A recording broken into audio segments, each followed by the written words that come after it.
Crash! The sound of shattering glass echoed through the elegant lobby of the Grand Manhattan Hotel as Madison Parker tried to balance 3 champagne trays. At 25, working as a waitress to pay for journalism school, she definitely didn't expect her Friday night to end with her covered in expensive drinks in front of New York's most powerful businessmen. Darn, darn, darn, she muttered, crouching down to collect the shards. That's when a strong hand pulled her up with such force that she was thrown directly against a solid masculine chest. By instinct, her arms wrapped around his neck, and before she could process what was happening, camera flashes exploded around them. "What the heck?" she began to say, but the deep, irritated voice interrupted her. Perfect. Simply perfect. Madison looked up and found herself face to face with the most handsome face she'd ever seen in her life. Perfectly styled dark hair, piercing blue eyes, and a jaw that seemed to have been sculpted by Michelangelo. It was also the most irritated face she'd ever seen. "Do you know who I am?" he asked, his voice low and dangerous. "I don't?" Madison stammered, still trapped in his arms while the flashes continued.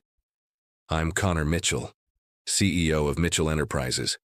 And you," he said, tightening his grip on her waist, "just made the biggest mistake of your life. Hey, you're the one who pulled me."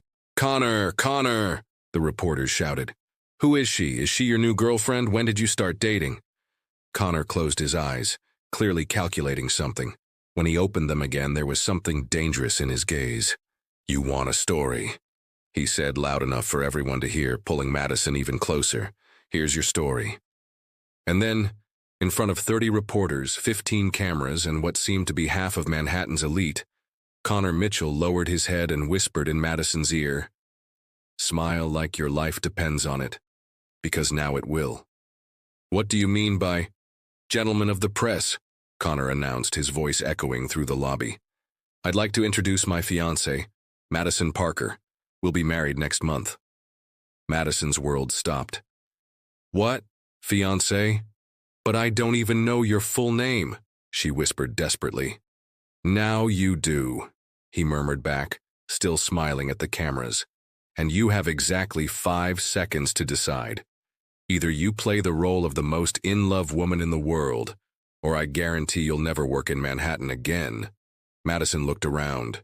Flashes, smiles, questions being shouted. And this impossible man who had apparently just decided she would be his wife because she had accidentally embraced him? "You're completely insane," she whispered. "Probably," he admitted. "So, what's it gonna be, darling?" Madison took a deep breath. Okay, he wanted a show. She'd give him a show. Rising on her tiptoes, she planted a resounding kiss on his cheek and shouted loud enough for everyone to hear, "I love you so much, love of my life. I can't wait to be Mrs. Mitchell." The crowd exploded in applause, and Connor looked at her with a mixture of surprise and admiration. "Very good," he murmured. "Very good indeed." As they were surrounded by reporters and paparazzi, Madison had a single, terrifying realization. Her normal life had just ended. And all because of an accidental embrace with the most arrogant man in New York. But why, deep in her chest, did she feel a small spark of excitement? "Oh, and Madison?" Connor whispered as they posed for more photos. "Yes? Welcome to the Mitchell family. I hope you're prepared because my life isn't exactly simple." As if in response to his words, an elegant woman with gray hair approached, clearly furious. "Connor William Mitchell," she practically roared. "What on earth is happening here?" Connor sighed. "Madison, meet my mother, Eleanor Mitchell. Mother, my fiancée." Eleanor Mitchell looked Madison up and down as if she were a particularly disgusting insect. "We're going to talk now," she said coldly. And Madison realized that the accidental embrace was just the beginning of a much, much bigger madness. The Mitchell family penthouse was like stepping into a magazine spread. If that magazine was Rich People Who Could Crush You Without Blinking Weekly. Madison sat on a leather couch that probably cost more than her annual tuition, trying not to touch anything while Connor paced like a caged panther. 30 minutes, Eleanor Mitchell announced, checking her diamond-encrusted watch. 30 minutes since your little performance. And we already have 12 news articles, 47 social media posts, and 3 marriage proposals from other billionaires' daughters thinking they can steal Connor away. Mother, Connor began. Don't mother me, young man. Eleanor's voice could have frozen champagne. You've been dodging marriage arrangements for 3 years, and now you announce an engagement to me, Madison finished, standing up. Madison Parker. And I'm sitting right here, Mrs. Mitchell. Eleanor's eyebrows shot up so high they nearly disappeared into her hairline. Oh, it speaks. Mother, please. Connor rubbed his temples. Madison, ignore her. She's just concerned that my son has lost his mind, Eleanor interrupted. Connor, darling, you're supposed to marry Victoria Ashworth next month. Her father owns half of Manhattan's real estate. This little stunt has complicated things considerably. Madison's jaw dropped. Wait, what? You're already engaged? Was, Connor said quickly. It was more of a business arrangement. Business arrangement? Madison's voice pitched higher. You mean like buying stocks or office supplies? Something like that, Connor muttered. Before Madison could fully process this bombshell, the penthouse door burst open, and in walked what could only be described as a tornado in a 3-piece suit. Connor! The tornado shouted. What in the name of all that's expensive have you done now? Madison, Connor said tiredly. Meet my younger brother, Blake. Blake, this is Madison, my fiancé. Blake Mitchell stopped mid-stride, his perfectly coiffed hair slightly disheveled from his dramatic entrance. He looked exactly like Connor, but with a mischievous grin that suggested he'd never met a prank he didn't like. Holy guacamole, Blake said, circling Madison like she was a sculpture in a museum. You're real. I thought the news was just another one of Connor's elaborate tax write-offs. Tax write-offs? Madison asked weakly. Oh, Connor's always doing weird stuff for business, Blake explained cheerfully. Last year, he pretended to be allergic to shellfish for 3 months to get out of the Pemberton Seafood merger. The year before that, he fake dated a supermodel to distract from the company's quarterly losses. Blake, Connor warned. What? I'm just saying fake relationships are kind of your thing, bro. But usually you give people a heads up before. Blake stopped, his eyes widening. Oh no, oh no, no, no. You didn't warn her, did you? Madison looked between the brothers, a sinking feeling in her stomach. Warn me about what? About the fact that Connor Mitchell doesn't do real relationships, Blake said, grinning wickedly. He's been engaged 4 times in the past 2 years. All fake, all for business. He's like the Taylor Swift of corporate mergers. 4 times? Madison's voice cracked. Blake, Connor snapped. What? She should know. Remember Jessica the lawyer? And then there was that senator's daughter. What was her name? Enough. Eleanor's voice cut through the chaos like a sword. Both of you, sit down. We need to discuss damage control. As they settled into the living room, Madison felt like Alice tumbling down the rabbit hole. 30 minutes ago, she'd been worried about paying her electric bill. Now she was fake engaged to a serial fake fiancé with a mother who looked like she could run a small country, and a brother who seemed to think this was all hilarious. All right, Eleanor said, pulling out a tablet. Here's what we're going to do. The story is already trending on social media. Mitchell engagement is the #2 hashtag in New York. The stock price has gone up 3 points because investors think Connor is finally settling down. The stock went up? Connor asked, suddenly interested. Oh yes, Eleanor smiled coldly. Apparently, a stable Connor Mitchell is worth billions, which means, Miss Parker, you're now worth billions too. To us, anyway. Madison's head was spinning. I just want to go home. Home? Blake laughed. Sweetheart, you are home. You just got adopted by the Mitchell family circus. Population, 3 crazy people and whatever poor soul Connor drags into his schemes. It's not a scheme, Connor protested. It's what, Connor? Eleanor asked sweetly. Because from where I'm sitting, you just announced your engagement to a complete stranger to avoid your actual responsibilities. She's not a complete stranger, Connor said. Her name is Madison Parker. She's 25. She works as a waitress, and she's studying journalism. You know my major? Madison asked, surprised. I might have had someone run a quick background check while we were in the elevator, Connor admitted. You what?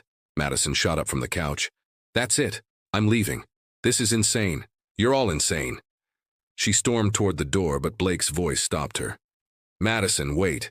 If you leave now, what happens to your story? She turned around. What story? Blake grinned. The story about how Connor Mitchell, Manhattan's most eligible bachelor, fell head over heels for a regular girl who doesn't care about his money. Do you know how much that story is worth? Madison blinked. As a journalism student, she had to admit, it was a pretty good story. Plus, Blake added, you've got a front row seat to the Mitchell family circus. Trust me, we're way more entertaining than Netflix. Eleanor shot Blake a look that could have melted steel. What Blake is trying to say is that we have a proposition for you, Miss Parker. A proposition. 1 month, Eleanor said crisply. Play the role of Connor's loving fiancé for 1 month. Attend a few social events, smile for the cameras, convince the world that my son has finally found true love. In return, we'll pay you $50,000. Madison's jaw dropped. $50,000? Plus, Connor added, I'll give you exclusive access to the Mitchell family business. Insider information. Enough material for a dozen articles. It could launch your journalism career. Madison looked around the room, at Eleanor, who was calculating and cold, but oddly impressive, at Blake, who was grinning like this was the best entertainment he'd had in years, at Connor, who was watching her with an intensity that made her stomach flutter. 1 month? She asked. 1 month, Connor confirmed. And then we stage a very public, very amicable breakup. You go back to your normal life, I go back to mine, and everyone wins. What about Victoria Ashworth? Victoria will be fine, Eleanor said dismissively. She's already moved on to the Harrison boy. Apparently she finds him less complicated. Madison took a deep breath. $50,000 would pay for her entire final year of college. Plus, the story access could be incredible for her career. And if she was being honest, the thought of spending a month with Connor Mitchell wasn't entirely unpleasant. All right, she said finally. 1 month. But I have conditions. Name them, Connor said. First, no more surprise announcements. If you're going to make me part of your life, I want to know what I'm walking into. Fair enough. Second, I want my own room. A nice one. With a lock. Done. Third, Madison looked directly at Eleanor. I want respect. I may not be from your world, but I'm not going to be treated like hired help. Eleanor studied her for a long moment, then nodded slowly. Acceptable. And finally, Madison turned to Blake. I want the truth. About everything.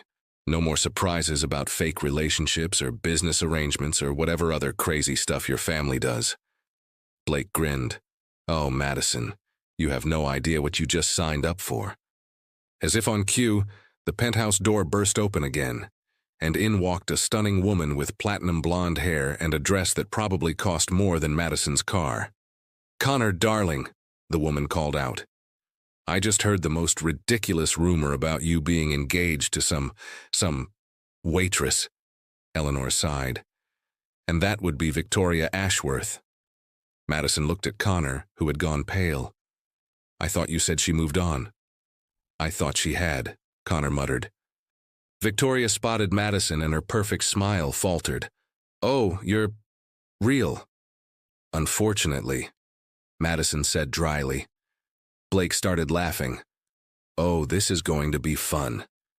And as Victoria began what sounded like the beginning of a very dramatic speech about betrayal and business arrangements, Madison realized that the Mitchell family circus had just gotten a whole lot more complicated.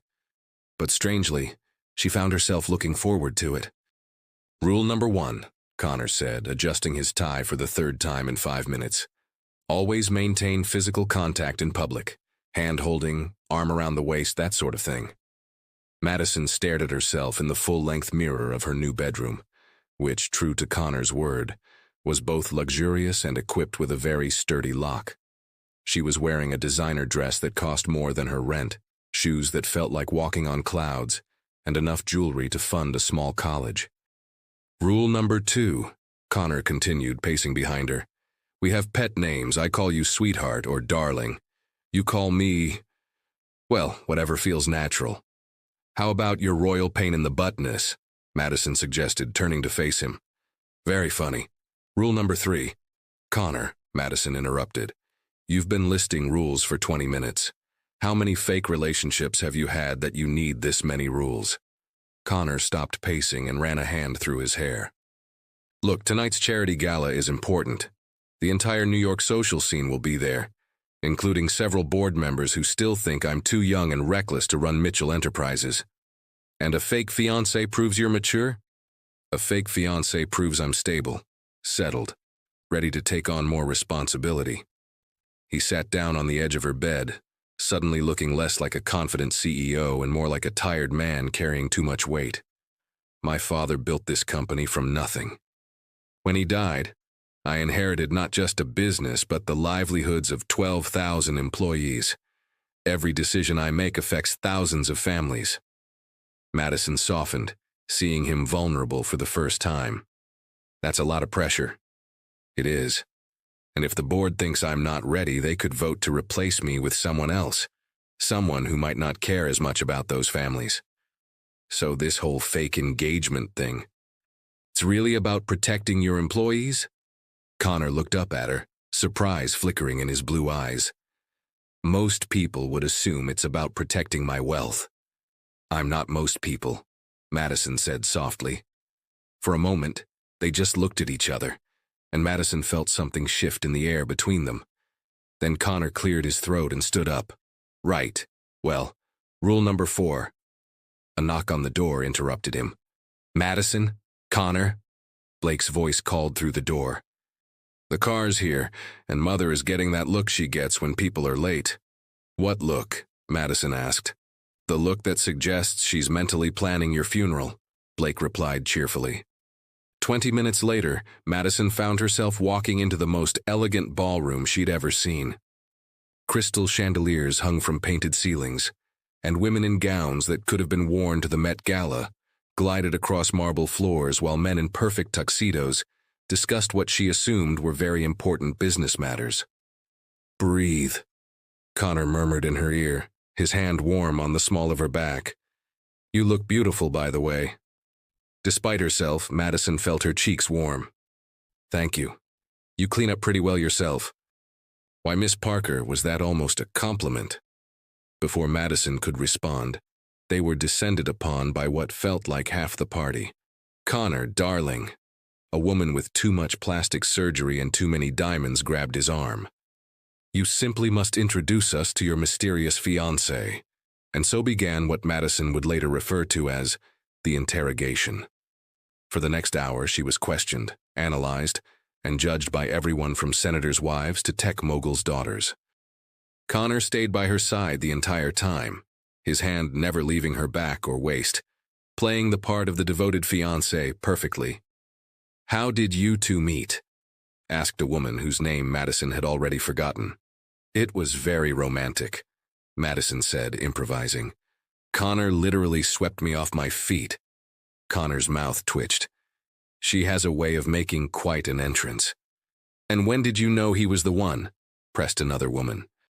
Madison looked up at Connor, intending to give another rehearsed answer, but something in his expression made her pause. Maybe it was the way he was looking at her, like she was actually precious to him. Maybe it was the champagne. Maybe it was the fairy tale setting. But instead of a lie, truth came tumbling out.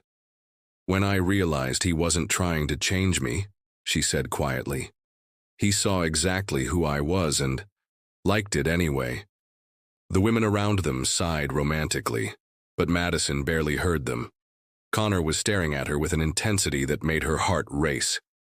Excuse us, ladies, Connor said suddenly. I need to steal my fiancé for a dance. He led her onto the dance floor, pulling her into his arms as a slow waltz began. Madison had never waltzed in her life, but somehow, following Connor's lead felt natural. That was unexpected, Connor said softly. What was? What you said about not trying to change you. I thought we were supposed to stick to safe, generic answers. Madison felt heat creep up her neck. Sorry, I got caught up in the moment. Don't apologize. It was perfect. Very convincing. Right, convincing. Madison tried to ignore the disappointment that flashed through her chest. Of course, he thought it was just good acting. They danced in silence for a moment, and Madison became acutely aware of everything about him.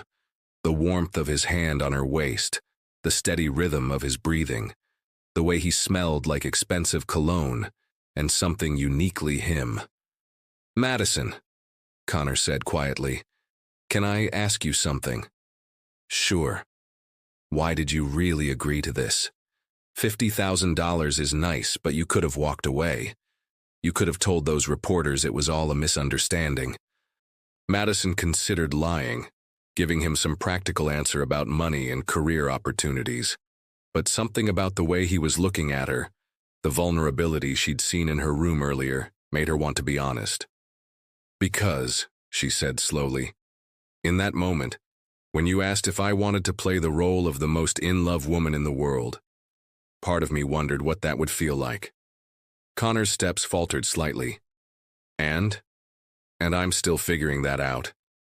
Before Connor could respond, they were interrupted by a commotion near the entrance. Victoria Ashworth had arrived, and she was making quite the entrance of her own, complete with a dramatic speech about true love and business arrangements gone wrong. Oh, for crying out loud, Connor muttered.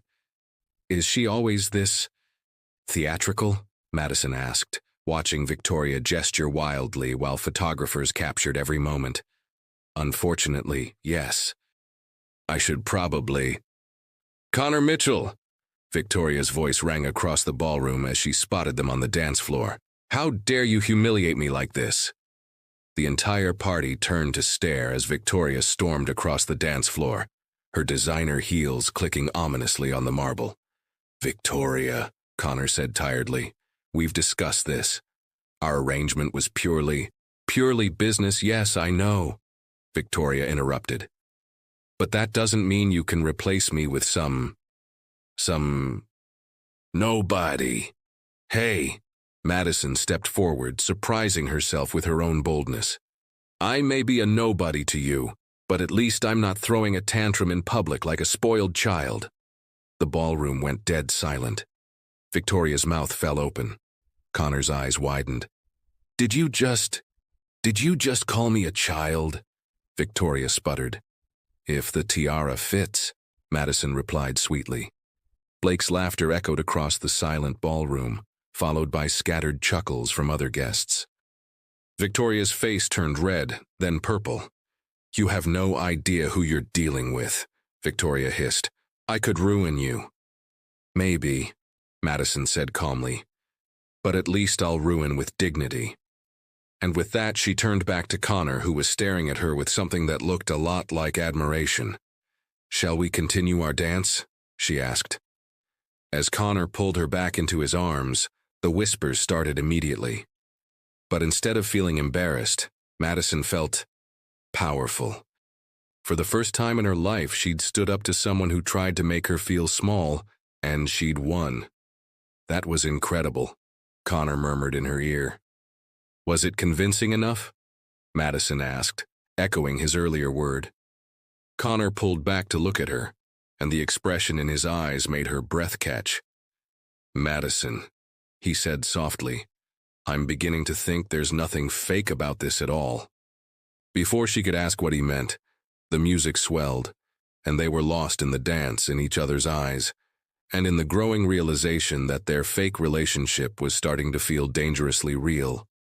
Across the ballroom, Eleanor Mitchell watched her son dance with his fake fiancé and allowed herself a small, satisfied smile. Interesting, she murmured to Blake, who had appeared at her elbow. What's interesting, Mother? Your brother hasn't looked at a woman like that since... well, ever. Blake followed her gaze and grinned. Think they know they're falling for each other? Not yet, Eleanor said. But they will. The question is, what are we going to do about it? We? Blake raised an eyebrow. Eleanor's smile turned calculating. Oh, yes, darling.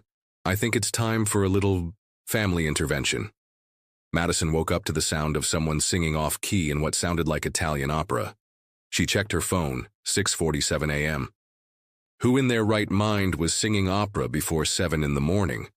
She wrapped a silk robe around herself, another luxury she was still getting used to, and crept out of her room.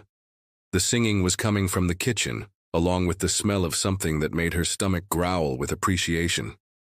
Following the divine aroma, she found Blake Mitchell standing at a massive stove, wearing a Kiss the Cook apron over perfectly pressed pajamas, conducting an imaginary orchestra with a wooden spoon, while something sizzled in 3 different pans.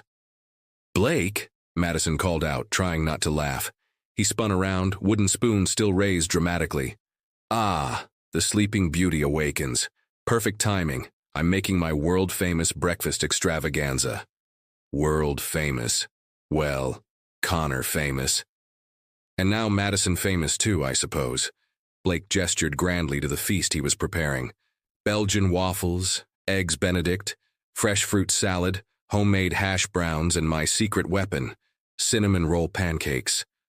Madison's eyes widened. "You made all this?" "Cooking is my hidden talent," Blake said proudly. "Well, one of them. I also play the violin, speak 4 languages, and can juggle flaming torches, but Mother thinks those skills are inappropriate for a Mitchell heir." "The flaming torches?"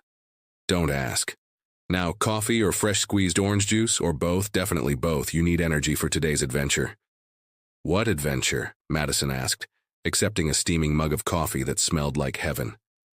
"Oh, you didn't know. Today is shopping day with Eleanor Mitchell.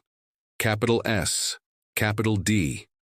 It's like Black Friday and a military operation had a baby." Madison nearly choked on her coffee. "Shopping? With your mother?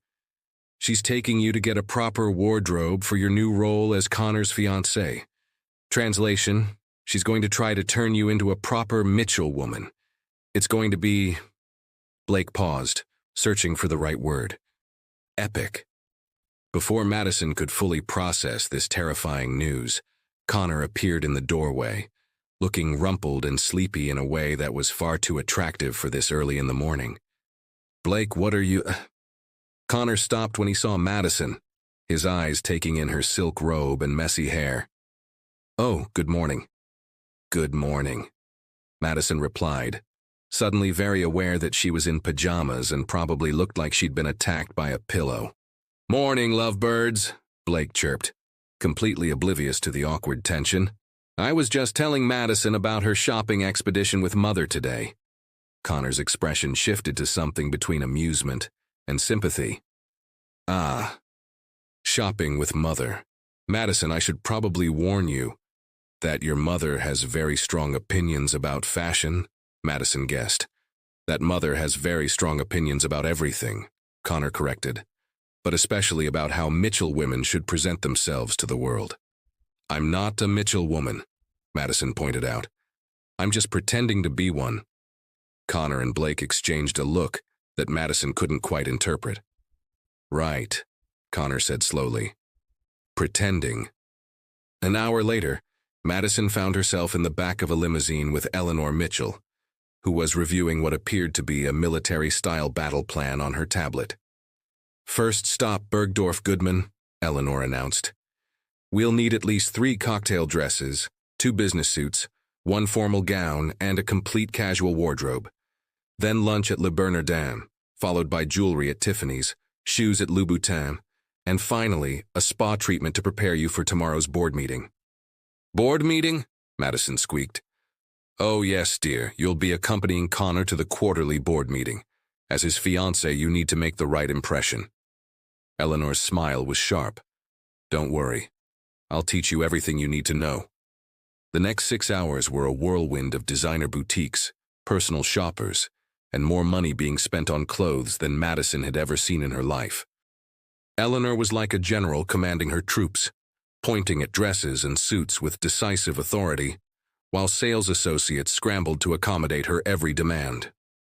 "This one," Eleanor said, holding up a midnight blue cocktail dress. "It brings out your eyes. Connor will love it." "It's just for show," Madison reminded her, but she couldn't help admiring how the dress looked against her skin. "Is it?" Eleanor asked, her tone casual but her eyes sharp. "Tell me, Madison, what did you think of the charity gala last night?" Madison considered her answer carefully.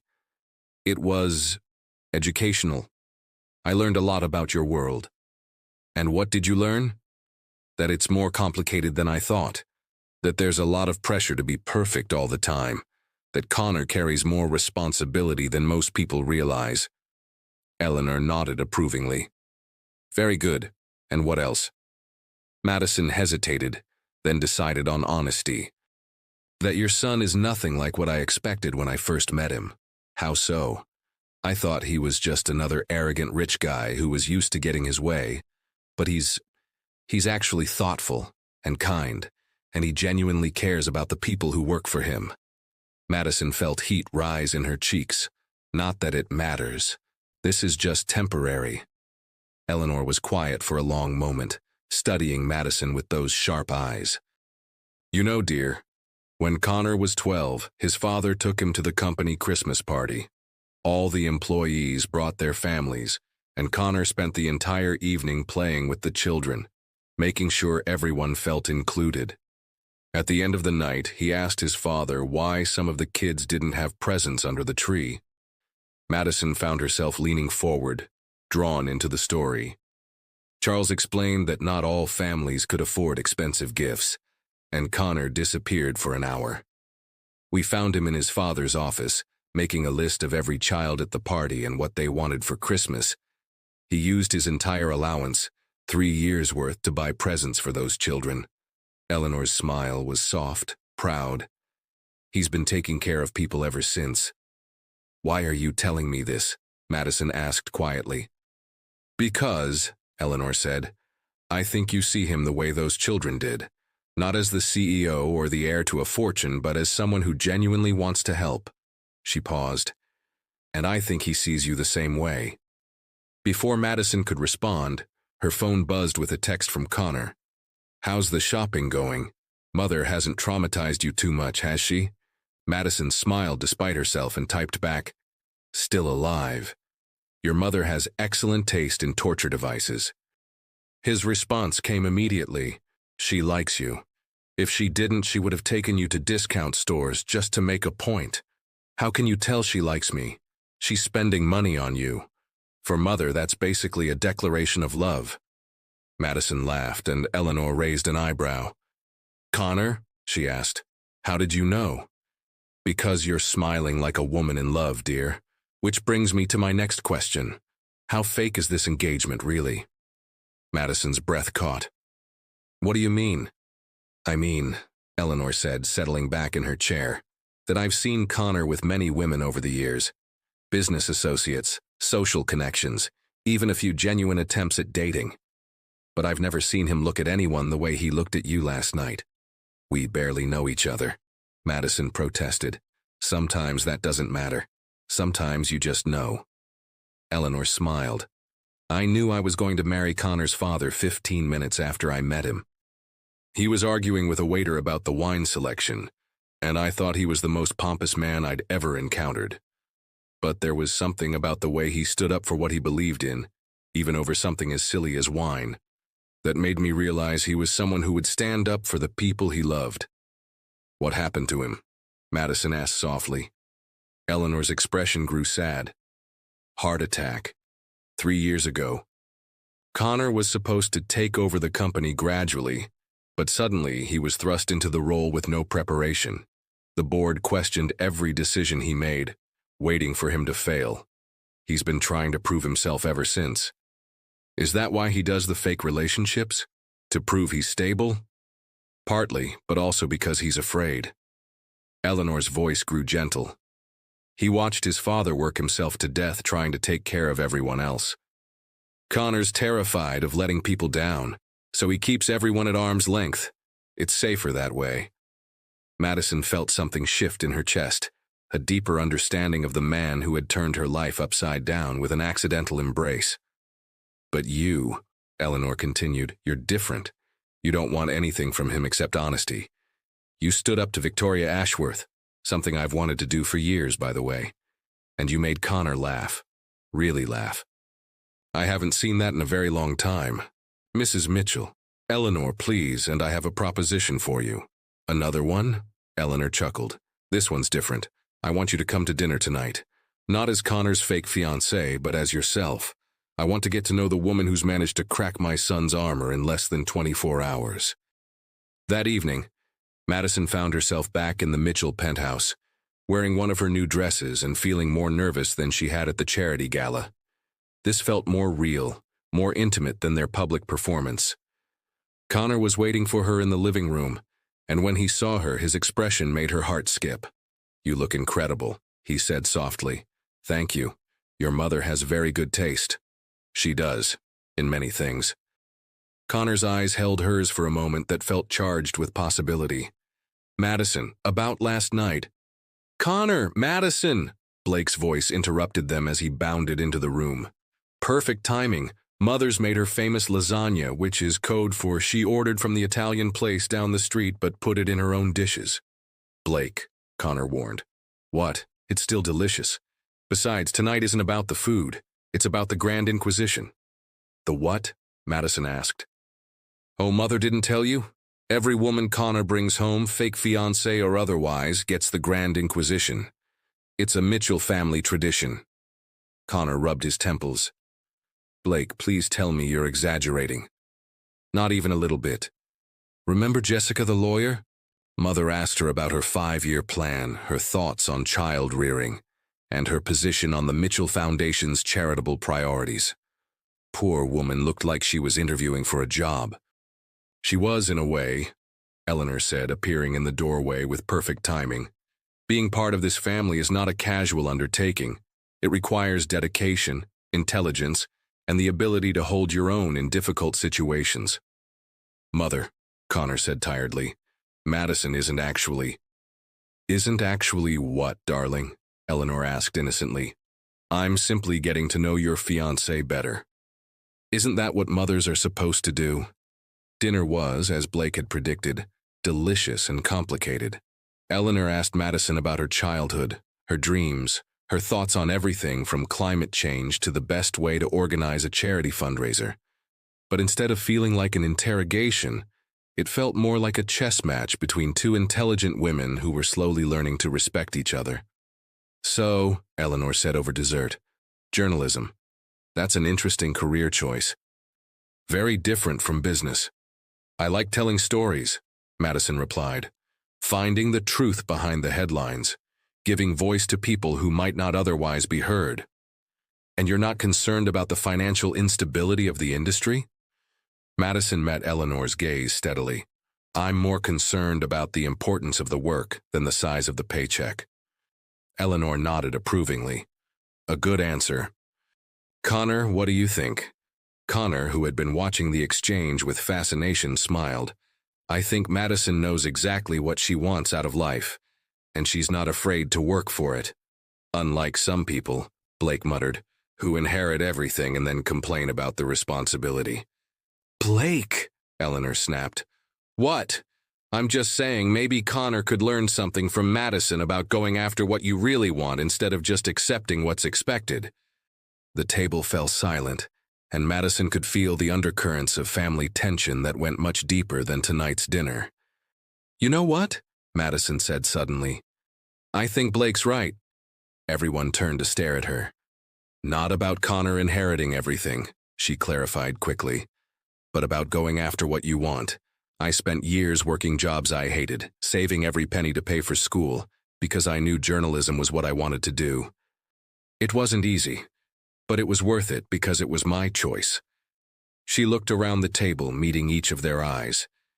You all have incredible opportunities, but sometimes I think you forget that you also have choices. Connor, you could have walked away from the company. Blake, you could have pursued your music or your languages. Eleanor, you could have... Well, I don't know what you wanted to do, but I bet it was something amazing. Eleanor's eyebrows rose. I wanted to be a teacher. Elementary school. Really? Madison asked. Really, I loved working with children, helping them discover their potential. But when I married Charles, it was expected that I would focus on supporting his career and raising our children. Eleanor's smile was wistful. I don't regret it, but sometimes I wonder what would have happened if I'd been brave enough to do both. It's not too late, Madison said gently. The Mitchell Foundation could fund education programs. You could still teach in a way. Eleanor stared at her for a long moment, then began to laugh. My dear girl, you've just given me the most dangerous thing possible. What's that? Ideas. The rest of the evening passed in a blur of conversation and laughter. Blake regaled them with stories from his college days. Eleanor shared memories of Connor's childhood, and Connor slowly relaxed in a way Madison hadn't seen before. As the evening wound down, Madison found herself alone with Connor on the penthouse balcony, looking out over the glittering lights of Manhattan. Thank you, Connor said quietly. For what? For tonight. For being yourself. For giving my mother ideas about teaching. He turned to face her, and in the moonlight his expression was soft and vulnerable. For making me remember what it feels like to have dinner with family instead of just coexisting. Your family loves you, Connor. They just want you to be happy. Do they? Sometimes I feel like I'm just playing a role. The dutiful son, the responsible CEO, the perfect Mitchell heir. He ran a hand through his hair. But with you, I feel like I can just be me.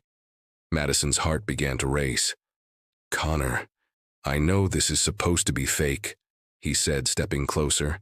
I know we have rules and arrangements and expectations, but Madison, what I'm feeling right now, this isn't fake at all. The air between them seemed to crackle with electricity. Madison could feel herself being drawn to him, like a moth to a flame. What are you saying? She whispered. I'm saying that somewhere between your accidental embrace and your confrontation with Victoria, between your honesty with my family and the way you make me laugh, I started falling for you. Really falling for you. Madison's breath caught. Connor, we can't. The arrangement. Forget the arrangement, Connor said, his hands coming up to cup her face. Just for tonight, forget about fake engagements and business deals and everything else. Just tell me, do you feel it too? Madison looked into his eyes, seeing hope and fear, and something that looked a lot like love. Her heart was pounding so hard she was sure he could hear it. Yes, she whispered. I feel it too. And then Connor was kissing her, soft and gentle at first, then deeper as she melted into his arms. This wasn't for the cameras or the reporters or the family.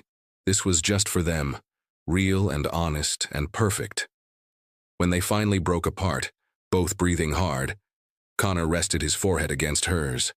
So, he said softly, what do we do now? I don't know, Madison admitted, but I know I don't want to stop finding out. Connor smiled, the real smile she was beginning to love. Neither do I. From inside the penthouse, Blake watched through the glass doors with a satisfied grin. Well, well, well, he murmured to himself. Looks like Connor's finally found something real. Behind him, Eleanor appeared with 2 cups of tea. How are they doing? See for yourself, Blake said, nodding toward the balcony where Connor and Madison were still wrapped in each other's arms. Eleanor smiled. Perfect. Phase 1 of the plan is complete. Phase 1, Blake asked. There are more phases. Oh, my dear boy, Eleanor said, settling into her chair with a satisfied expression. We're just getting started. Madison woke up to sunlight streaming through her bedroom windows and the distinct feeling that her life had shifted on its axis overnight. The memory of Connor's kiss lingered on her lips, along with the terrifying realization that she was falling in love with a man she was supposed to be fake engaged to for exactly 26 more days. Her phone buzzed with a text from Connor. Good morning, beautiful. Ready for the board meeting today? I promise it won't be as scary as Mother's shopping expedition. Before she could reply, another text appeared. Also, about last night. We should probably talk. Madison's stomach fluttered with a mixture of excitement and anxiety. Yes, they definitely needed to talk. But first, she needed coffee and possibly a strategy for surviving what Eleanor had ominously referred to as the most important board meeting of Connor's career. She padded to the kitchen in her pajamas, expecting to find Blake conducting another breakfast orchestra, but instead found Eleanor Mitchell sitting at the kitchen island with a cup of tea, a stack of newspapers, and an expression that could only be described as predatory satisfaction. "Good morning, dear," Eleanor said without looking up from what appeared to be the financial section. "Sleep well?" "Yes, thank you," Madison replied carefully, pouring herself coffee and wondering if Eleanor somehow knew about the balcony kiss. "You're up early." "I'm always up early. The business world doesn't sleep, and neither do the women who run it." Eleanor finally looked up, her sharp eyes studying Madison's face. "You look different this morning." "Different how?" "Glowing. Happy. Like a woman who's finally admitted she's in love." Madison nearly choked on her coffee. "I don't know what you—" "Oh, please. I watched you two on the balcony last night. Quite romantic, really. Connor hasn't kissed a woman like that since, well, ever." Eleanor's smile was triumphant. "Phase 1 is proceeding perfectly." "Phase 1? Madison set down her coffee cup. "Blake mentioned phases last night." "What exactly are you planning, Eleanor?" Eleanor folded her newspaper with military precision. "I'm planning to save my son from himself, secure the future of Mitchell Enterprises, and possibly gain a daughter-in-law I actually like in the process. Would you care to hear the details?" Despite every instinct telling her this was a terrible idea, Madison found herself nodding. "Excellent." Eleanor pulled out her tablet and swiped to what looked like a presentation. Phase 1 was simple. Get you two to stop pretending your feelings are fake. Check. Phase 2 begins today with the board meeting. What happens at the board meeting? You're going to help Connor prove he's ready to take full control of the company. Eleanor's eyes gleamed. The board has been questioning his leadership for 3 years, ever since Charles died. They think he's too young, too impulsive, too focused on employee welfare instead of profit margins. "But those are good things," Madison protested. "Of course they are, but businessmen rarely see compassion as a strength. Today, you're going to help change their minds." "How?" "By being yourself. By showing them that Connor has found someone who makes him stronger, more focused, more confident. By proving that he's not the reckless playboy they think he is." Eleanor leaned forward. "And by delivering a presentation that will knock their socks off." Madison blinked. "I'm sorry, what?" "Surprise. You're giving a presentation to the board about the Mitchell Foundation's new education initiative, the one you inspired last night when you suggested I could still teach." "Eleanor, I'm not qualified. I don't know anything about running a foundation. But you know about education, about the importance of giving people opportunities, about fighting for what you believe in. That's exactly what this company needs." Eleanor stood up, her expression softening slightly. "Besides, Connor will be there to support you, and I have complete faith in your abilities." Before Madison could protest further, Connor appeared in the doorway, looking devastatingly handsome in a perfectly tailored navy suit. "Good morning," he said, his eyes finding Madison's immediately. The warmth in his gaze made her stomach flip. "I hope Mother isn't terrorizing you too early in the day." "Just discussing today's agenda?" Eleanor said innocently. "Madison is very excited about her presentation." "My what?"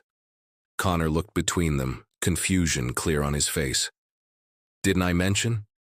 Madison is going to present the Foundation's new education initiative to the board. It was her idea, after all." Connor's eyes widened. "Mother, you can't just what? Give a brilliant young woman the opportunity to shine? Madison, darling, go get dressed. Something professional but approachable. The black suit we bought yesterday would be perfect."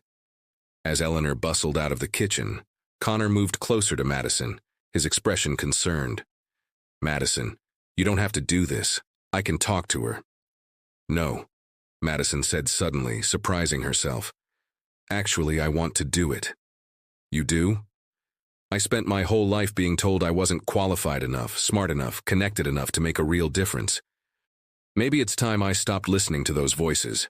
She looked up at Connor, drawing strength from his encouraging smile. Besides, if I'm going to be a fake Mitchell for 26 more days, I might as well make it count. Connor's expression grew serious. About that, about the 26 days. I know, we need to talk. But maybe after I survive my first corporate presentation? You're going to be amazing, Connor said softly, reaching out to brush a strand of hair from her face. And Madison, whatever happens today, whatever we decide about this arrangement, I meant what I said last night. Madison's heart raced. So did I. 2 hours later, Madison found herself in the most intimidating conference room she'd ever seen. 20-foot ceilings, mahogany paneling, and a table that could have doubled as a landing strip, surrounded by men in expensive suits who looked like they could buy and sell small countries before lunch. Connor sat at the head of the table, looking every inch the confident CEO, but Madison could see the tension in his shoulders. Eleanor had positioned herself strategically across from the most vocal board members, her expression serene, but her eyes sharp as a hawk's. "Gentlemen," Connor began, "thank you for attending today's quarterly meeting. As you know, Mitchell Enterprises has exceeded profit expectations for the third consecutive quarter. Our employee satisfaction ratings are at an all-time high, and our sustainability initiatives have garnered international recognition." Yes, interrupted a silver-haired man Madison recognized as Richard Pemberton from the society pages. "The numbers are adequate, Connor, but we're concerned about your extracurricular activities." "Extracurricular activities?" Connor's voice was carefully neutral. "Your sudden engagement, for one thing. The board feels that your personal life has become somewhat erratic. The constant turnover in romantic partners suggests a lack of stability that concerns our investors." Madison felt her cheeks burn. They were talking about her like she was another business transaction. "Furthermore," continued another board member, "we're questioning the company's recent focus on employee benefits and charitable initiatives. While admirable, these expenditures are affecting our profit margins." "By less than 2%, Connor replied calmly. "And employee retention has improved by 40%, which more than compensates for the initial investment." "Perhaps," Pemberton said dismissively, "but we need to see evidence of long-term strategic thinking, vision, leadership that extends beyond feel-good policies." Madison watched Connor's jaw tighten, and something inside her snapped. These men had no idea what Connor had sacrificed for this company, how much he cared about the people who worked for him. They saw his compassion as weakness, and that was unacceptable. "Excuse me," Madison said, standing up before she could lose her nerve. "Mr. Pemberton, isn't it?" The room fell silent, all eyes turning to her. Pemberton looked annoyed at being interrupted.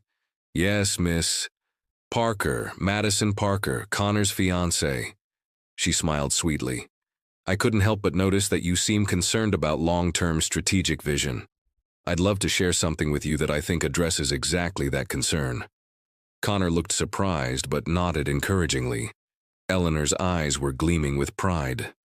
"You see," Madison continued, moving to the front of the room with confidence she didn't entirely feel, "I've been working with Eleanor on a new initiative for the Mitchell Foundation, something that combines Connor's commitment to employee welfare with serious long-term investment strategy."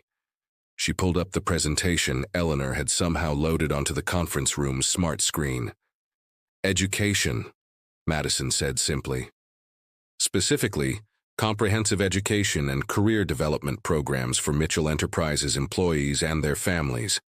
She clicked to the next slide, which showed statistics Eleanor had somehow procured about education and economic mobility. Studies show that companies investing in employee education see an average return of 300% within 5 years. But more than that, they create loyalty, innovation, and a workforce that grows with the company instead of leaving for competitors. Madison found her rhythm. her passion for the subject overriding her nerves.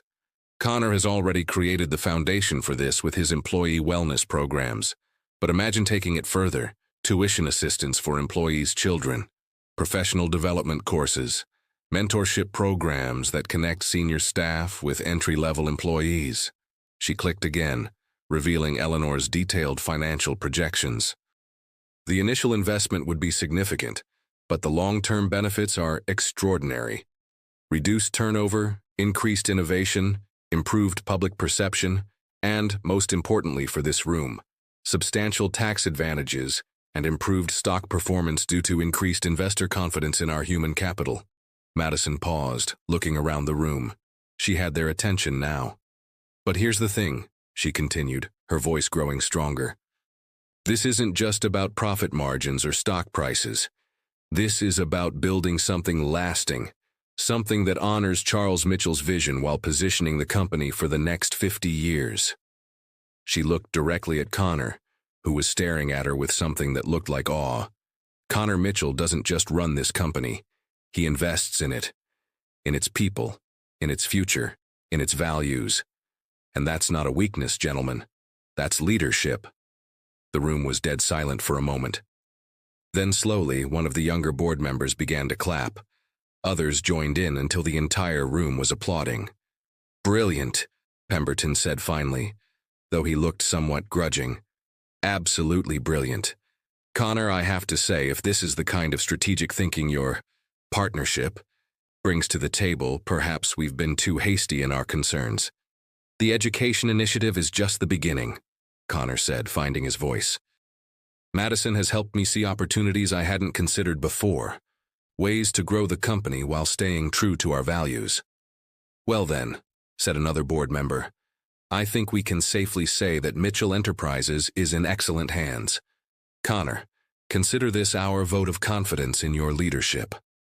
As the meeting wound down and board members filed out, congratulating both Connor and Madison, Eleanor appeared at Madison's side. "Phase 2. Complete," she murmured with satisfaction.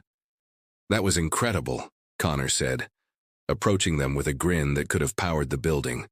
"Madison, where did you—" "Your mother is a very good teacher," Madison said, smiling at Eleanor, "and apparently I'm better at public speaking than I thought." "You were magnificent," Connor said softly, his eyes holding hers. "Absolutely magnificent." The moment was interrupted by Blake's arrival, looking uncharacteristically serious. "Hate to break up the victory celebration," he said, "but we have a problem, a big one." "What kind of problem?" Connor asked, immediately shifting into crisis mode. Blake held up his phone, showing what appeared to be a gossip website.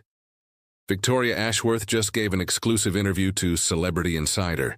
She's claiming that Madison is a gold-digging fraud who seduced you for your money, and she has evidence that your engagement is fake." Madison felt the blood drain from her face. "What kind of evidence?" "Photos, apparently. Of you working at the hotel the night you met. Audio of you talking about needing money for tuition, and—" Blake hesitated. "A recording of Connor talking to his assistant about maintaining the engagement arrangement for exactly 1 month." Connor went very still. "When was that recorded?" 2 days ago, in your office, which means—" Blake looked grim. "Someone in your inner circle is feeding information to Victoria." Eleanor's expression had gone deadly calm. "This is war," she said quietly. "Eleanor," Connor warned. "No, Connor. Victoria Ashworth has crossed a line. She's attacking not just you, but Madison, and by extension, this family." Eleanor's smile was sharp as a blade. "It's time for Phase 3. "What's Phase 3? Madison asked, though she wasn't sure she wanted to know. "Phase 3, Eleanor said, is where we stop playing defense and remind everyone exactly why you don't mess with the Mitchell family." Before anyone could ask for details, Connor's phone rang. He answered on the first ring. "Connor Mitchell? What? When?" "I see, yes, send them up." He hung up, his expression grim. That was security. "There are reporters in the lobby, lots of them. They want a statement about Victoria's claims." Madison felt panic rising in her chest. "Connor, I can't. If they find out this is fake, Hey, Connor said, taking her hands in his. Look at me. Madison, look at me. She met his eyes, drawing strength from their steady blue gaze. What we have isn't fake anymore, he said firmly. I don't care what the original arrangement was. I don't care about contracts or timelines or business deals. I care about you, and I'm not going to let Victoria or anyone else hurt you. But the company, the board, will understand that sometimes the best business decision is following your heart. Connor smiled. Besides, you just gave the most brilliant presentation they've ever heard. They're not going to question my judgment after that. Eleanor clapped her hands together. Wonderful. In that case, let's go deal with those reporters. Mother, what are you planning? Connor asked suspiciously. Nothing dramatic, darling. Just a simple press conference where we tell the truth. The truth? The truth, Eleanor repeated. That Connor Mitchell is engaged to an extraordinary woman who makes him happy, who brings out the best in him, and who has already proven herself invaluable to this company. The truth that anyone who tries to hurt her will have to deal with the full force of the Mitchell family. She paused, her smile turning predatory. And the truth about Victoria Ashworth's little secret that I've been saving for just such an occasion. What secret? Blake asked. Oh, just that she's been embezzling money from her father's charity foundation for the past 2 years. I have receipts, bank records, everything. I was going to handle it discreetly, but if she wants to play dirty... Eleanor shrugged elegantly. Game on. Madison stared at Eleanor in amazement. You've known about this the whole time? Darling, I know about everything. It's my job. Eleanor straightened her jacket. Now, shall we go show the world what happens when someone underestimates the Mitchell women? As they prepared to face the reporters, Connor pulled Madison aside. Are you ready for this? He asked softly. Madison thought about everything that had happened in the past week. The accidental embrace that had started it all, the fake engagement that had become real feelings, the family that had somehow adopted her, and the man who was looking at her like she was the most precious thing in his world. With you? She said, standing on her tiptoes to kiss him softly. I'm ready for anything. Connor's smile was brilliant. Good, because something tells me this is just the beginning of our adventure. From across the room, Blake watched them with a grin. Think they know they're completely in love yet? Oh, they know, Eleanor said with satisfaction. The question is, are they ready to do something about it? As they headed toward the elevator to face the reporters, Madison realized that somewhere between the fake engagement and the real feelings, between the board meeting and the family dinners, she had found something she hadn't even been looking for. She had found home, and she was going to fight for it. The elevator doors opened, revealing a lobby full of flashing cameras and shouting reporters. Madison took a deep breath, squared her shoulders, and stepped forward with Connor by her side. Whatever came next, they would face it together. Ladies and gentlemen of the press, Eleanor announced as they approached the crowd, I'd like to make a statement about the recent allegations against my future daughter-in-law. Madison felt Connor's hand squeeze hers as the cameras started flashing, and she realized that this moment, this man, this crazy family, was worth fighting for, even if the fight was just beginning. Across town, Victoria Ashworth watched the live press conference on her phone, her smile fading as Eleanor Mitchell began to speak with the authority of someone who held all the cards. Oh dear, Victoria murmured. I think I may have made a terrible mistake. But by then, it was far too late to take it back. The Mitchell Enterprises lobby had been transformed into what could only be described as a media battlefield. News crews from every major network crowded the marble floors, their cameras trained on the small podium that had been hastily erected near the elegant fountain. The lighting crews had turned the space into something resembling a Hollywood set, and the energy in the air crackled with the anticipation of scandal. Madison stood in the elevator with Connor, Eleanor, and Blake, watching the floor numbers climb toward what felt like her destiny. Her heart was pounding so hard, she was certain everyone could hear it, but Connor's hand in hers provided an anchor of strength she desperately needed. Remember, Eleanor said, checking her reflection in the elevator's mirrored walls one final time. We control this narrative. Victoria Ashworth made the mistake of thinking she could outmaneuver a Mitchell. She's about to learn why that was foolish. Mother, Connor said carefully, are you absolutely certain about this evidence against Victoria? Eleanor's smile was razor-sharp. Darling, I've been collecting information on Victoria Ashworth since the day her father first suggested a business alliance. I know about her shopping addiction, her gambling debts, her habit of charging personal expenses to her father's charity, and her secret apartment in the Hamptons that she's been hiding from the IRS. The embezzlement is just the tip of the iceberg. Blake whistled low. Remind me never to get on your bad side, Mother. Too late for that, dear. You've been on my bad side since you put glitter in my moisturizer when you were 12. The elevator dinged softly as it reached the lobby level, and Madison felt her stomach drop to her shoes. Through the elevator doors, she could see the sea of reporters, cameras, and microphones waiting for them. Madison, Connor said quietly, turning to face her fully. Before we go out there, I need you to know something. Connor, we don't have time. This can't wait. His blue eyes were intense, serious, and filled with something that made her breath catch. I know this started as a fake engagement. I know we have contracts and arrangements and 24 days left on our agreement. But Madison, what I feel for you is the most real thing in my life. Madison felt tears prick at her eyes. Connor, I'm not asking you to decide anything right now. But after we get through this, after we deal with Victoria and the media circus and everything else, I want to talk about making this real. Actually real. Forever real. Are you saying what I think you're saying? Madison whispered. I'm saying I love you, Madison Parker. I'm saying that the best thing that ever happened to me was a clumsy waitress bumping into me at a charity event. I'm saying that if you'll have me, really have me, not as part of some business arrangement, but as the man who wants to spend the rest of his life making you laugh, then I want to marry you for real. Madison's heart stopped, then started again at double speed. Connor Mitchell, are you proposing to me in an elevator? Would you prefer I wait until we're in front of 30 reporters? Actually, Madison said, standing on her tiptoes to kiss him softly, I think this is perfect. And yes, by the way, yes to all of it. Connor's smile was brilliant, transformative, and Madison realized that this moment, this man, this completely unexpected love story, was worth every moment of chaos that had brought them here. Well, Blake said cheerfully, that was disgustingly romantic.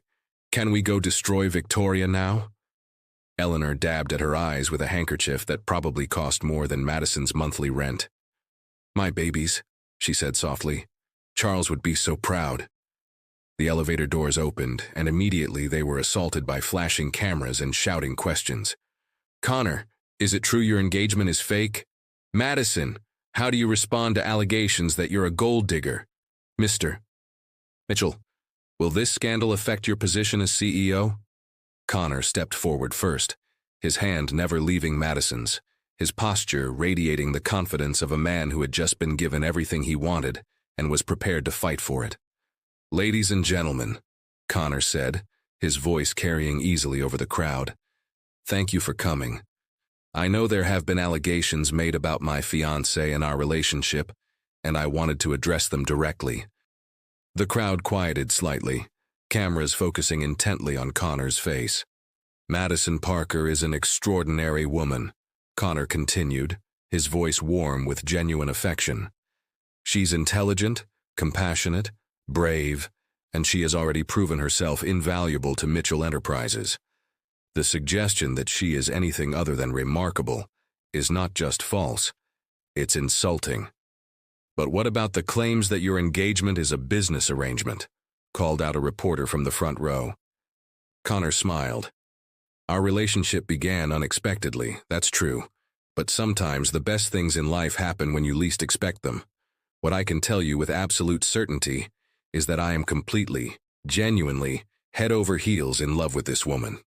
Madison felt her cheeks warm as Connor looked at her with such open adoration that there could be no doubt about his sincerity. Furthermore, Connor continued. I'm proud to announce that Madison has just accepted my proposal. My real proposal. We will be married as soon as possible, not for business or publicity, but because we can't imagine our lives without each other. The crowd erupted in questions, but Eleanor stepped forward, commanding immediate attention with nothing more than her presence. If I may, Eleanor said, her voice cutting through the chaos like a sword, I'd like to address the source of these allegations. The crowd quieted again, recognizing the authority in Eleanor Mitchell's tone. Victoria Ashworth has made some very serious accusations against my future daughter-in-law, Eleanor continued. Accusations that are not only false but appear to be motivated by spite and jealousy. However, since Ms. Ashworth has chosen to make this a public matter, I feel it's only fair to share some information about her that the public might find illuminating. Eleanor pulled out a manila folder thick with documents. Madison noticed that her hands were completely steady, her expression calm and professional. This was Eleanor Mitchell in her element, a woman who had spent decades navigating the treacherous waters of high society and corporate politics. Over the past 2 years, Eleanor announced, Victoria Ashworth has embezzled approximately $2.3 million from her father's charity foundation, the Ashworth Children's Fund. She has used this money to maintain a secret apartment, support a gambling addiction, and fund a lifestyle far beyond her legitimate means. The crowd exploded. Camera flashes went off like fireworks, and reporters shouted questions over each other in their excitement. I have bank records, Eleanor continued calmly, holding up several documents, credit card statements, receipts, and photographic evidence of Ms. Ashworth's illegal activities. I also have recordings of phone conversations in which she explicitly discusses her plans to destroy Connor Mitchell's reputation because he refused to marry her. Madison stared at Eleanor in amazement. She had known Connor's mother was formidable, but this was like watching a master strategist reveal a checkmate that had been planned for years. Furthermore, Eleanor said, I have evidence that Ms. Ashworth hired a private investigator to spy on Connor and Madison, illegally recorded private conversations, and bribed a member of Connor's staff to provide confidential information. Blake leaned over to Madison and whispered, This is why Mother is terrifying. She doesn't just play chess, she plays three-dimensional chess while blindfolded. These documents have been turned over to the appropriate authorities, Eleanor concluded, and I'm confident that Ms. Ashworth will be facing criminal charges within the week. The questions came fast and furious now, but Eleanor held up a hand for silence. One final thing, she said. To anyone who thinks they can attack my family, and yes, Madison is family now, let this serve as a reminder that we Mitchells protect our own. We may be civilized, we may be polite, but we are not to be underestimated. As if summoned by Eleanor's words, the lobby doors burst open and Victoria Ashworth herself swept in, flanked by what appeared to be her own small army of lawyers and publicists. She looked magnificent in a perfectly tailored white suit, her blonde hair immaculately styled, her makeup flawless. She also looked absolutely furious. Eleanor Mitchell, Victoria's voice rang across the lobby. How dare you spread these lies about me? The crowd immediately swiveled toward this new drama, cameras capturing every moment as Victoria marched toward the podium like an avenging angel. Victoria, Eleanor said pleasantly, how lovely of you to join us. I was just sharing some interesting financial records with the press. Would you care to comment? Victoria's perfect composure cracked slightly. Those records are fabricated, lies. I'm going to sue you for defamation. With what money? Eleanor asked sweetly. From what I understand, your father has frozen all your accounts pending an internal investigation. Victoria went pale beneath her makeup. He couldn't. Oh, but he could. And he did. About an hour ago, actually. Right around the time my lawyers delivered copies of all this evidence to his office. Eleanor's smile was triumphant. You see, dear, when you decided to attack my son and his fiancée, you made one crucial error. What error? Victoria snarled. You underestimated a mother's love. The confrontation might have continued, but at that moment, several men in dark suits appeared at Victoria's side. Madison recognized them immediately. Federal agents. "Victoria Ashworth?" one of the agents said formally. "You're under arrest for embezzlement, fraud, and violation of federal wiretapping laws." The lobby erupted in chaos as Victoria was read her rights and led away in handcuffs, her lawyers following frantically behind. The reporters were practically climbing over each other to get the best shots, and the noise level was deafening. Through it all, Connor kept Madison close to his side, shielding her from the worst of the crowd while Eleanor fielded questions with the skill of a seasoned diplomat. "This is insane," Madison said, watching Victoria disappear through the lobby doors. "This is justice," Connor replied. "Mother doesn't make threats, she makes promises." Blake appeared at their side, grinning widely. "Well, that was the most entertaining afternoon I've had in years." Victoria's dramatic entrance, the arrest, Mother's mic drop moment. This is definitely going viral. "Is it over?" Madison asked, still trying to process everything that had happened. "The Victoria situation?" "Absolutely," Connor said. "Mother's been planning this takedown for months. Victoria just gave her the perfect opportunity to execute it." "No," Madison said. "I mean, is this over? The chaos, the drama, the media circus?" Connor considered this seriously. "Well, we'll probably have some follow-up interviews, and there will be a trial, and the wedding will definitely be a circus, but..." He smiled. "The fake engagement part is definitely over. From now on, everything is real." Eleanor approached them, looking supremely satisfied with herself. "Well, children, I'd say that went rather well." "Mother," Connor said, "you're terrifying." "Thank you, darling. I try." Eleanor turned to Madison. "And you, my dear, were absolutely magnificent. Standing up to that dreadful woman, giving that presentation to the board, you've proven yourself a true Mitchell." "I'm not a Mitchell yet," Madison pointed out. "Details," Eleanor waved dismissively. "Blake, call the wedding planner. We have work to do." "Already on it," Blake said, holding up his phone. "I've scheduled appointments with the top 3 planners in the city for tomorrow morning." Madison stared at them. "You planned this, didn't you? All of it, from the very beginning?" Eleanor and Blake exchanged a look. "Not all of it," Eleanor said carefully.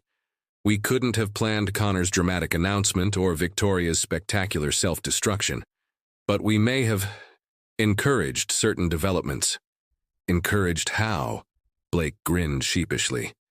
"Well, Connor's coffee had a little extra caffeine that first morning to make him more impulsive. And Mother may have strategically mentioned to Victoria that Connor was having second thoughts about the engagement, which prompted her to escalate her campaign against you." "You manipulated us," Madison said, though she found she wasn't actually angry about it. "We guided you," Eleanor corrected, "toward what you both clearly wanted but were too stubborn to admit. Sometimes love needs a little help." Connor was staring at his family with a mixture of admiration and exasperation. "You're both completely impossible." "Yes," Eleanor agreed cheerfully. "But we're your impossibly wonderful family, and now Madison is stuck with us too." As the last of the reporters filed out and the lobby began to return to normal, Madison found herself alone with Connor by the fountain where this whole adventure had begun just 1 week ago. "So," Connor said, pulling her into his arms, "how does it feel to be engaged to be engaged?" "Confusing," Madison admitted, "but wonderful. Although I have to ask, when you proposed in the elevator, was that real or was that part of your mother's plan too?" Connor's expression grew serious. "Madison, that was the most real moment of my life. I love you. Not because Mother manipulated us into it. Not because it's good for business, not because it makes a great story. I love you because you're brave enough to stand up to Victoria Ashworth, smart enough to impress my board of directors, kind enough to encourage Mother to follow her dreams, and stubborn enough to argue with me when I'm being an idiot. You love me because I argue with you. I love you because you see me," Connor said softly. "Not the CEO, not the Mitchell heir, not the guy with the trust fund. You see Connor, the man who would rather spend an evening having dinner with his family than attending another charity gala. The man who sometimes lies awake at night worrying about whether he's making the right decisions for 12,000 employees. The man who fell in love with a woman who crashed into his life and turned everything upside down in the best possible way. Madison felt tears spring to her eyes. I love you too. Even though you're completely crazy and your family is insane and your life is like living in a soap opera. Is that a yes to the real proposal? Connor Mitchell, Madison said, standing on her tiptoes to kiss him. That's a yes to everything. The proposal, the wedding, the crazy family, the soap opera life, all of it. Connor spun her around, both of them laughing as water from the fountain misted around them. Hey, Connor, Madison said when he set her down. Yeah? Next time you want to propose to someone, maybe avoid doing it in the middle of a media circus? Next time? Connor raised an eyebrow. Madison Parker, you're the only woman I'm ever proposing to. This is it for me, forever. Good, Madison said, because I'm holding you to that. From across the lobby, Eleanor and Blake watched the happy couple with satisfaction. Think they'll have a good marriage? Blake asked. The best kind, Eleanor replied. The kind built on friendship, respect, and really excellent conflict resolution skills. And love? Oh yes, Eleanor smiled. Definitely love. The messy, complicated, absolutely perfect kind. 3 months later, Madison Parker became Madison Mitchell in a wedding that was featured on the cover of every major magazine and described as the event of the decade. Connor wore a smile that never left his face. Madison's dress was designed by Vera Wang, and Eleanor cried tears of joy that she later claimed were caused by allergies. Blake gave a best man speech that included the phrase, I always knew my brother would fall for someone who could literally sweep him off his feet. And the wedding cake was a replica of the Mitchell Enterprises building with tiny figures of Connor and Madison embracing at the top. Victoria Ashworth was notably absent, having been sentenced to 5 years in federal prison for embezzlement and fraud. Her dramatic arrest had become a viral meme, and her mugshot was still occasionally used in articles about karma coming for the wealthy and entitled. The Mitchell Foundation's education initiative was fully funded and had already helped over 1,000 employees further their education. Eleanor had indeed returned to teaching, establishing a literacy program that she ran with the passion of someone finally living their dreams. And Connor and Madison? They lived happily, chaotically, wonderfully ever after, in a penthouse filled with laughter, family dinners that regularly devolved into friendly arguments, and the kind of love that started with an accidental embrace and grew into something neither of them could have imagined. Because sometimes when you're brave enough to take a chance on love, even when it starts with crashing into a stranger and pretending to be engaged, you discover that the best things in life really are worth fighting for. And sometimes, if you're very lucky, you find out that your fake engagement was just practice for the real thing. 1 year later, when Connor and Madison celebrated their first wedding anniversary, Blake presented them with a gift, a framed photograph of that first night at the charity gala, capturing the exact moment Madison crashed into Connor's arms. To new beginnings, Blake toasted, raising his champagne glass. 2 accidental embraces, Connor added, pulling Madison close. To love, Madison finished, kissing her husband as cameras flashed around them. And in the background of the photo, barely visible but definitely there, Eleanor Mitchell could be seen smiling the satisfied smile of a woman whose plan had worked perfectly. Because Eleanor Mitchell didn't just play chess, she played matchmaker, and she was very, very good at both.